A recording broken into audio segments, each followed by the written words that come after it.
Sahabat Bahagia, bertemu dengan saya lagi Dr. Edi Subagio, selalu di Motis, selalu dalam Motis, selalu di Motis. Sahabat Bahagia, bertemu dengan saya di Motis, motivasi dan inspirasi.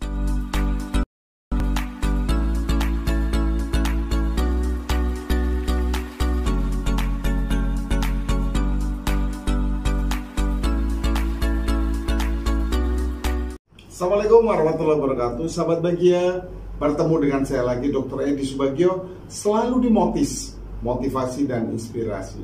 Sahabat Bahagia, akhir-akhir ini kita didebarkan ya, ada isu yaitu namanya fenomena aphelion. Sehingga apa yang dirasakan banyak orang sekarang di masyarakat merasakan suhunya dingin, kadang-kadang bisa sampai demam. Kadang-kadang badan terasa sakit semua. Ada yang bilang sampai panas badannya. Nah, efek atau fenomena aphelion, kita akan bahas nih. Apa sih fenomena aphelion itu? Jadi fenomena aphelion itu biasanya terjadi itu setiap orbit bumi mengelilingi matahari, yaitu satu revolusi. Artinya bahwa akan terjadi setiap 1 tahun sekali. Nah, ini ada datanya dilansir dari Space pada tahun 2021. Fenomena aphelion ini terjadi pada hari Senin pada waktu itu 5 Juli 2021 tepat pada pukul 18.27 EDT. Nah, fenomena aphelion itu terjadi ketika musim panas biasanya.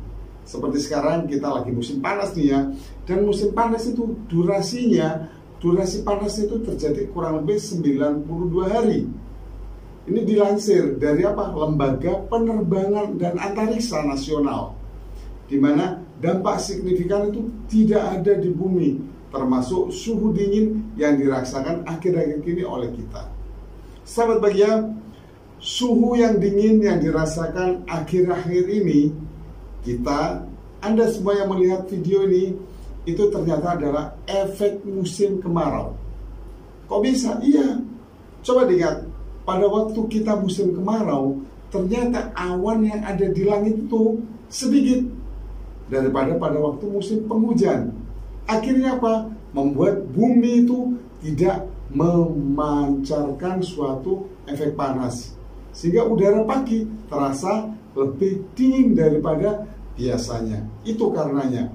Yang kedua, suhu dingin juga karena tiupan angin selatan yang sekarang lagi musim dingin. Nah, itu penyebabnya. Jadi bukan karena efek aphelion. Jangan sampai, karena diliput oleh kompas.com pun itu adalah hoax.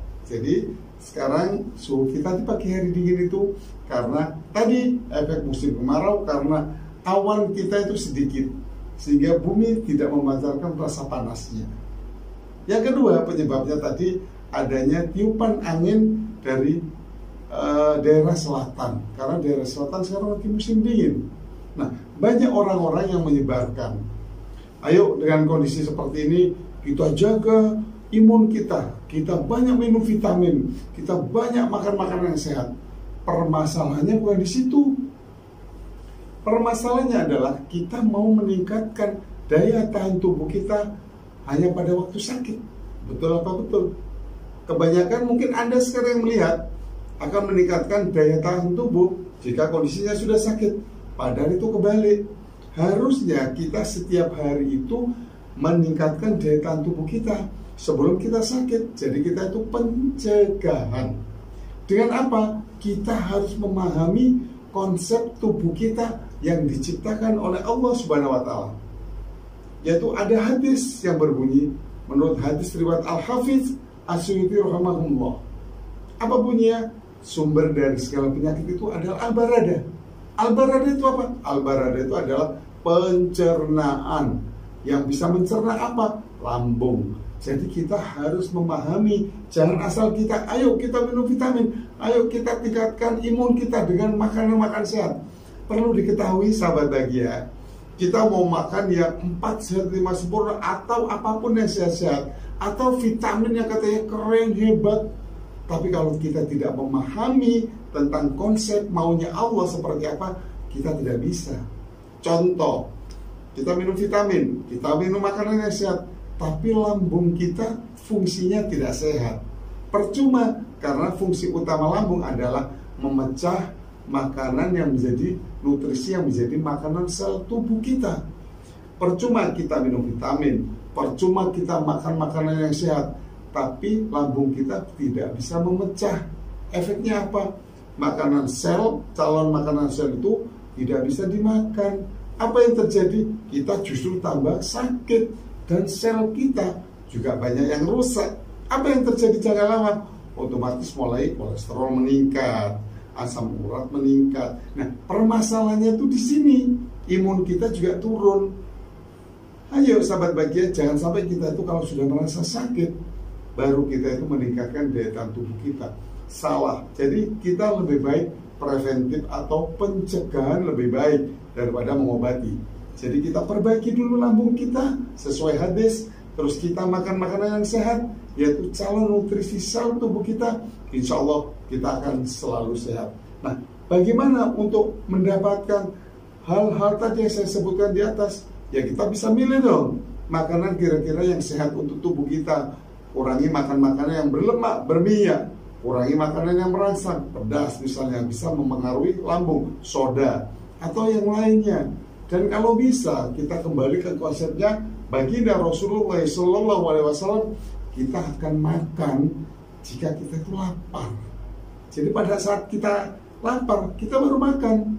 Dan pada waktu kita makan, sebelum mencapai kenyang, kita harus stop dulu.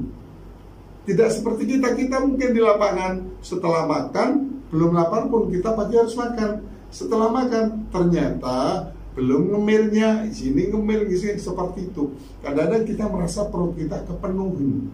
Nah, di sini kalau sudah kita merasa perut kita penuh, kita belum kenyang, dan kita tidak stop makanan, disitulah awal mulai muncul penyakit, karena lambung kita akan dikejar terus untuk bekerja. Sehingga lambung kita apa? Fungsinya tidak maksimal.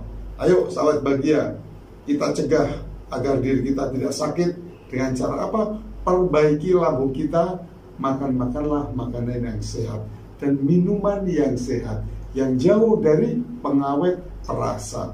Dan saya pesan satu lagi, selama kita sekarang untuk menjaga kesehatan, kurangi makan makanan atau hindari makanan yang mengandung creamer, mentega atau margarin, dan makanan-makanan yang dihangatkan lagi. Kenapa dok? Bisa terpolimerisasi. Apa itu? Rantainya panjang atau bulat-bulat rantainya, sehingga tidak bisa dipecah di sel tubuh kita. Sayangi tubuh kita, jagalah kesehatan, jagalah makanan, dan jagalah lambung kita. Sekian, mudah-mudahan bisa bermanfaat. Wassalamualaikum warahmatullahi wabarakatuh.